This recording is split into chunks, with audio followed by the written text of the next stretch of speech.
Imagine for a second that you are sitting at the absolute pinnacle of an invincible galactic superpower. Okay, I'm picturing it. Right. So, you are part of this governing body, and you rule over, say, 12 million inhabited worlds. Wow, that is a massive scale. It's incomprehensible, really. And for 10,000 years, your laws have been absolute. I mean, your fleets are unchallenged.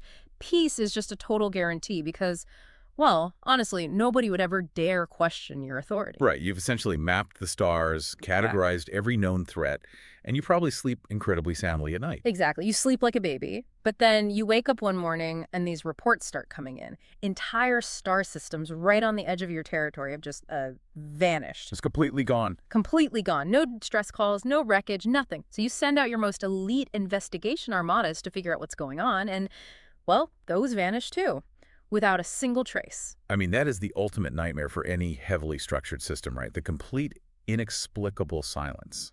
It really is. It's the ultimate blind spot. You build a system so perfect that you just kind of forget how to handle anomalies. And that vulnerability is exactly what we're exploring in today's deep dive into this brilliant sci-fi narrative titled The Resurrection of the Guardians. Such a fascinating source material. Oh, it's incredible. So the mission for our deep dive today is to really unpack this epic tale of a supposedly extinct species making this sudden reality-bending return. Right. We want to extract the story's core themes, looking at the danger of hubris, the actual mechanics of a truly evolved civilization, and honestly, one of the best plot twists I have read in a really long time. Yeah, it's a total masterclass in challenging the status quo. Absolutely. And whether you are, listening to this to find a spark of creative inspiration or you just love a brilliant aha moment, this deep dive is going to completely reframe how you think about long-term preparation and untested assumptions. Yeah, but to really appreciate the shock to this galactic system, we have to rewind the clock a bit. We need to set the stage. Please do. Let's get into the backstory. So 10,000 years before these mysterious disappearances, there was this event known as the Cataclysm Wars. Okay. And during this just unimaginably devastating conflict, humanity's home system simply vanished. Like disappeared completely. Exactly. And for centuries, this Galactic Council searched for us. But all they ever found were shattered planets, dead colonies, drifting space stations. I mean, they never found Earth. So eventually they just close the book, right? The council officially seals the files and stamps a big, bold extinct over the entire human race. Yeah, they literally write humanity off. And over the course of 10 millennia, humanity goes from being this historical fact to a legend and eventually just a myth, like a scary bedtime story about this relentless, dangerous species that supposedly used to exist. Right, which brings us right back to the Perseus Expanse. These mining colonies are disappearing. Entire worlds are going completely offline overnight. But I want to pause here for a second, because if there's no wreckage, right, and no debris, how does the council even know this is a hostile act and not just, I don't know, some bizarre natural phenomenon? Well, that's the terrifying part. They actually don't. Wow. But in military intelligence, the absence of data is suddenly the most terrifying data point of all. The Council sends their massive, invincible armadas out to investigate, and they find no weapon signatures left behind. No energy trails. Nothing at all. Nothing. It's as if these massive fleets simply cease to exist. And you can't really fight a phenomenon that leaves zero telemetry. No, you definitely can't. So the council calls this emergency session, and everyone is just panicking. The scientists are throwing out wild theories, pirates, unknown species, dimensional anomalies, but none of the math works. Right. None of it fits the evidence. Exactly. And then this young, trembling, scaled historian stands up before this entire assembly of galactic rulers, and he says, "My lords, I believe these disappearances match records from an extinct species." Oh, here we go. He says the tactical patterns, the complete elimination of hostile forces, it's humans, and the entire chamber just erupts into laughter. See, what's fascinating here is the absolute textbook display of cognitive bias. Right. We see this all the time, in our own history, in corporate structures, in military intelligence. They have had 10,000 years of unchallenged rule. 10,000 years is a long time to be right about everything. Exactly. Their entire foundation, their whole identity, is built on the premise of their own supremacy and perfect knowledge. So to accept this historian's data would mean accepting that their worldview is fundamentally flawed. reading this, the council laughing at this historian is like, okay, imagine a modern cybersecurity expert claiming a massive, highly sophisticated data breach was just orchestrated by the Roman Empire. That is a perfect analogy. Right. It sounds completely absurd. They'd be like, the Roman Empire, they've been gone for thousands of years. They fought with swords. What are you even talking about? It's exactly like that. It is an institutional failure of imagination. When your threat model hasn't been updated in 10 millennia, any data that doesn't fit is categorized as a glitch, not a warning. Wow. Yeah, they just laugh him out of the room because acknowledging him literally breaks their reality. But reality, has a surprising amount of detail and doesn't really care about your threat model. No, it really does not. Because 3 months later, the laughing completely stops. It sure does. A council battle fleet that had been sent to the vanished colonies finally emerges from hyperspace, but it's just one ship. One single battered survivor. The hull is torn apart, the engines are failing, and the survivors on board are just deeply traumatized. Yeah, they've seen something impossible. Right. So the fleet commander is brought before the council. They demand to know what happened, and he just stares at them blankly and whispers one single word. Humans. I mean, the psychological impact of that moment just cannot be overstated. Yeah. A ghost story basically just punched them in the mouth. And he actually brought the receipts. He activates the recording from his ship.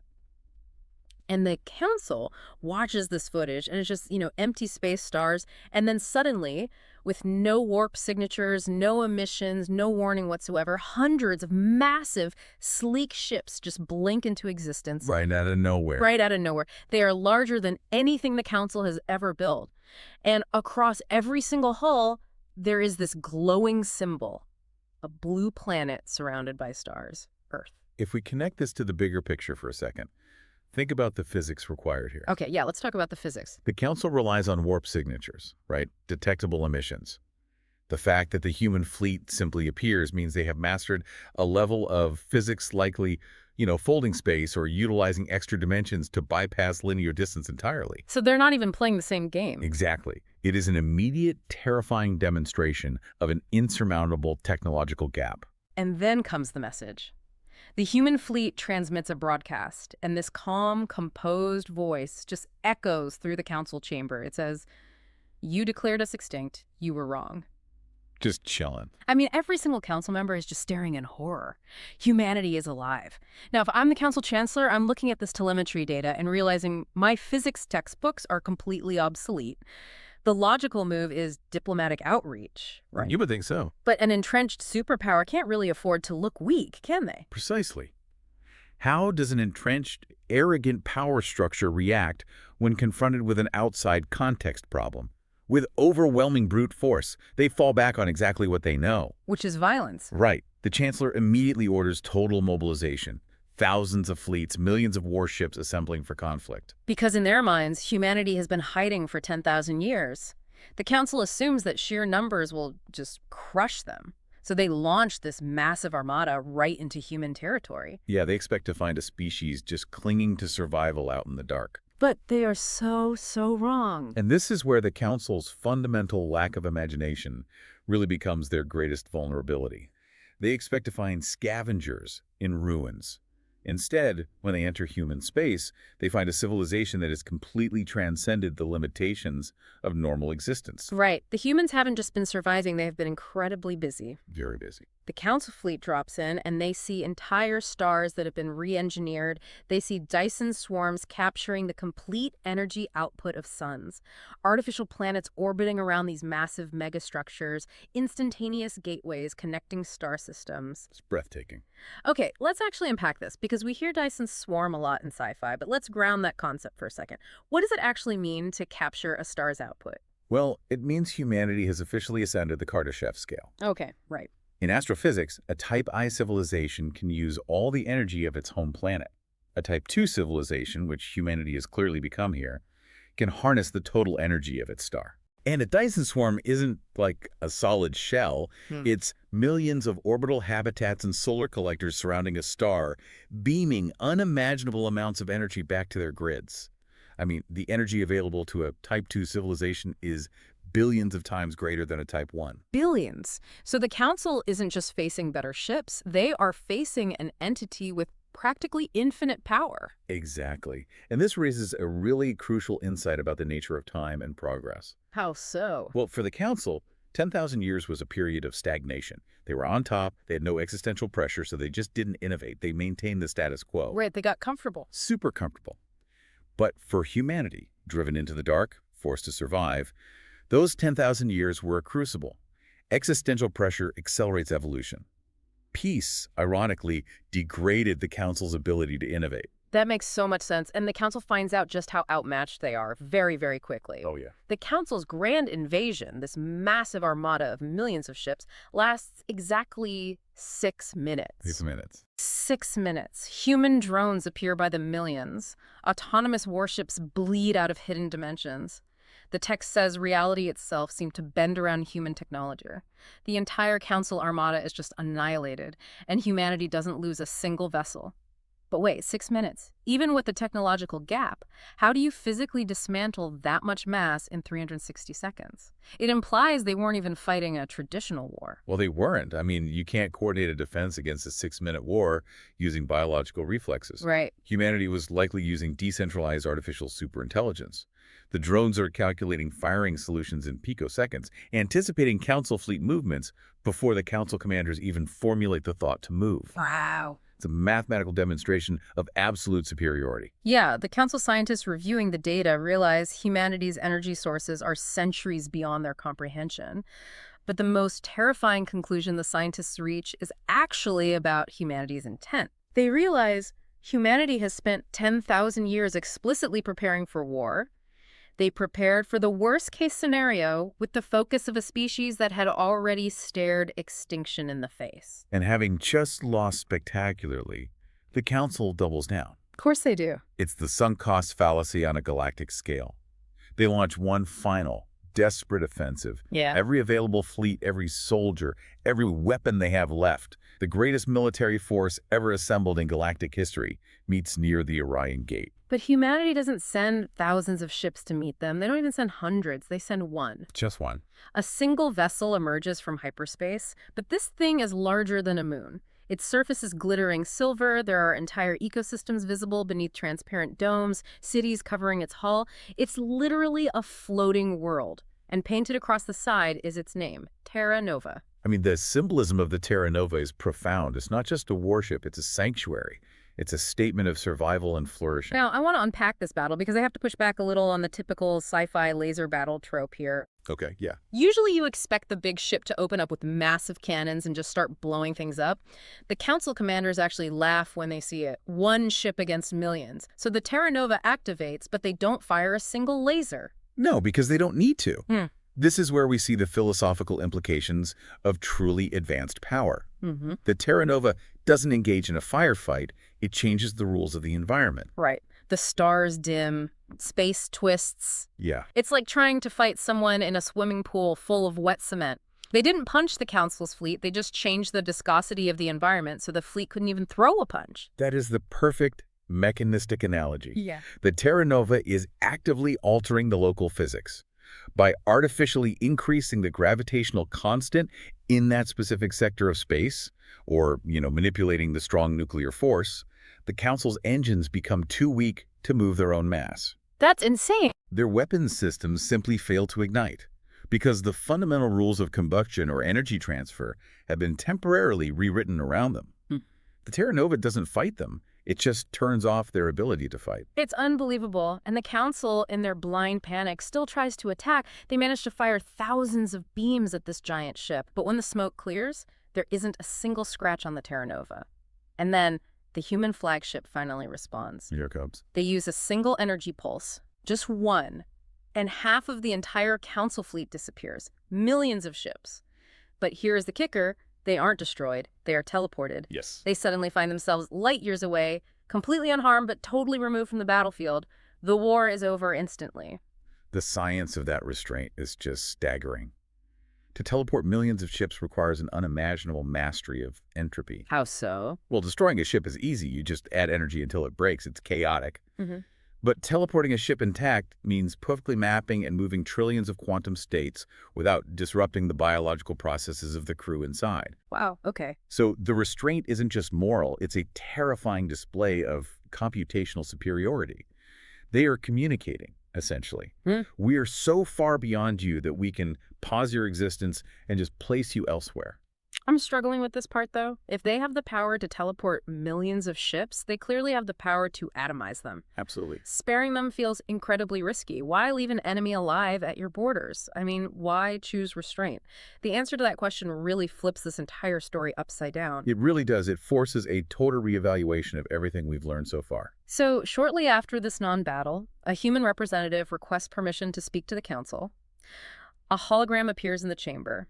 It's an elderly human woman in a dark uniform. She's calm, carrying centuries of wisdom. She acknowledges that the council thought they were extinct, but then she says, extinction was never our story. Such a great line. Right. She shows them images of human civilization, Earth, Mars, these gigantic habitats, peaceful lives. They built a utopia. She explains that they left 10,000 years ago because the Cataclysm Wars nearly destroyed them, and they vowed never to repeat that mistake. They stepped away. Yeah, they went into the dark to learn, to grow, and to prepare. And the Chancellor, still reeling from the battle, asks, prepared for what? And this is where the true scale of the universe is revealed to the Council. She looks right at him and says, today. She shows them a new image, a vast darkness far beyond the galaxy. Massive structures, alien fleets larger than planets, ancient machines waking up, a species known as the Devourers. The Devourers. For millions of years, they have been moving through the universe, consuming entire galaxies one by one. Humanity discovered them thousands of years ago, and that is what they have spent 10 millennia preparing for. This is the critical pivot in the narrative. The missing colonies, the vanished fleets from the beginning of our deep dive, they weren't attacked by humans. No. Here's where it gets really interesting. The humans weren't the aggressors. They were the shield. Yes. They had been secretly fighting the Devourers out on the frontier to protect the Council. The Council fleets that vanished were likely intercepted by the Devourers, and humanity had stepped in to hold the line. It's like finding out that the terrifying guard dog next door, the one you've been throwing rocks at because you thought it was vicious, has actually been secretly fighting off a pack of wolves every single night to keep your house safe. That's exactly it. The Council misjudged humanity entirely because they were so focused on their own internal hierarchy, their own little pond of 12 million worlds. Right. They couldn't conceive of an ocean outside of it, let alone the Leviathan swimming in it. They mistook a guardian for a ghost and then a guardian for an enemy. But I have to push back a little on humanity being the perfect guardians here. I mean, they let the Council think they were extinct for 10,000 years. By hiding the existence of the Devourers, didn't they leave the Council completely unprepared? It feels a bit like paternalistic arrogance on humanity's part, too. They effectively treated the Council like children. That's a highly valid critique. It is paternalistic. But look at it from a strategic lens for a second. Okay. Humanity needed a stable, undisturbed rearguard to extract resources and build their Dyson swarms. If they had warned the Council's panic and internal politics would have likely fractured the galaxy, making a unified defense impossible. Oh, I see. Yeah, humanity made the cold, calculated decision that the Council was actually more useful to the war effort asleep than awake. That makes a lot of sense, especially given how the Council reacts to fear. We saw that with the Armada. And the timing of this revelation is terrifying because right as she explains this, emergency alarms start blaring inside the Council chamber. It's happened. The Devourers have officially breached the perimeter. Thousands of frontier systems are under attack. The Council mobilizes, but their conventional weapons, the ones that didn't even scratch the Terra Nova, are completely useless against the Devourers. Worlds are burning. Defenses are collapsing. It looks like the end of everything. The Council's 12 million worlds, their invincible fleets, all of it is just reduced to kindling before an existential threat they hadn't planned for. But then humanity enters the war for real. Massive human battle groups emerge. Ancient weapons activate. Gigantic defense networks that they've been building for 10,000 years finally wake up. And the Devourers, for the first time in millions of years, are slowed down. Yes. Then they are stopped. Then they are forced to retreat. What follows is a 3-year war where this dynamic completely shifts. Humanity doesn't just fight for the Council, they fight with them. Right. They share their Type 2 technology. They share their resources, their knowledge. They elevate the rest of the galaxy to stand beside them. Yeah. And together, they actually defeat the Devourers. It's an incredible resolution. The galaxy survives. And after the war, the Galactic Council gathers again. But this time, it's not in fear or arrogance. It's in pure gratitude. Yeah. The High Chancellor stands up, looks at the human delegation, and does something no chancellor has ever done in the history of the Council. He bows, and he says, 10,000 years ago, we declared humanity extinct. We were wrong. Humanity was never extinct. Humanity was protecting us. It's a profound moment of humility. I mean, the arrogant rulers of the galaxy finally recognize that true power isn't about dominion or control. It's about stewardship. Humanity reclaimed its place among the stars, not as conquerors, but as guardians. Beautifully said. And I really want to bring this directly back to you listening right now. Think about the scale of what we